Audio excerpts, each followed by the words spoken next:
এই পবিত্ৰ দিনত ইয়াত সকলো আমাৰ ঘৰৰ সদস্য আমাৰ বৰদেউতা দদাই আৰু ভাইটি লগতে মানে আমাৰ ইয়াত মমাই আৰু আমাৰ চিম্ফল নেশ্যনেল কাউন্সিলৰ আমাৰ সভাপতি আমাৰ চেংগাম ডাঙৰীয়া তেখেতে আৰু মোৰ নিজৰ একদম দেউতাৰ বন্ধু ঘনিষ্ঠ আমাৰ চাংমাই ছাৰ আংকাল তেখেতে সকলোৱে আজি ইয়াত আজি এই পবিত্ৰ দিনত তেখেতৰ সকলোৱে মোকে মানে আজিৰ পৰা মানে দায়িত্বভাৰ যোনটো দিছে সেইটো তাৰ কাৰণে মই সকলোকে মানে কৃতজ্ঞতা যাচিছোঁ। আৰু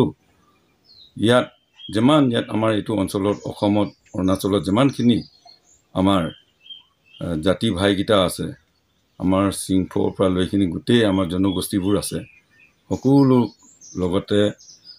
সমিল মিলে যিকোনো ক্ষেত্ৰত যিকোনো কামত আগবঢ়াই লৈ যাম বুলি কৈখিনি মানে মই যি কি নহওক পূৰ্বৰে পৰাই বিছা বম চিংফৌ যিজন সৰ্বপ্ৰথম আমাৰ বিছা ৰাজ পৰিয়ালৰ ৰজা আছিল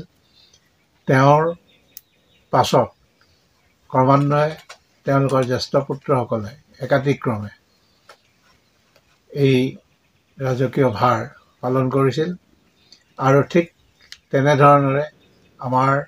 এই লিডু বিছা গাঁৱত অৱস্থিত যিটো ৰাজ পৰিয়াল আছে এই ৰাজ পৰিয়ালৰ বিছা নং চিংফৌ যিজন সকলোৰে সমগ্ৰ অসমৰ পৰিচিত ব্যক্তি যিজনৰ অন্ত্যেষ্টিক্ৰিয়া অসম চৰকাৰে ৰাজ্যিকভাৱে পালন কৰি যোৱা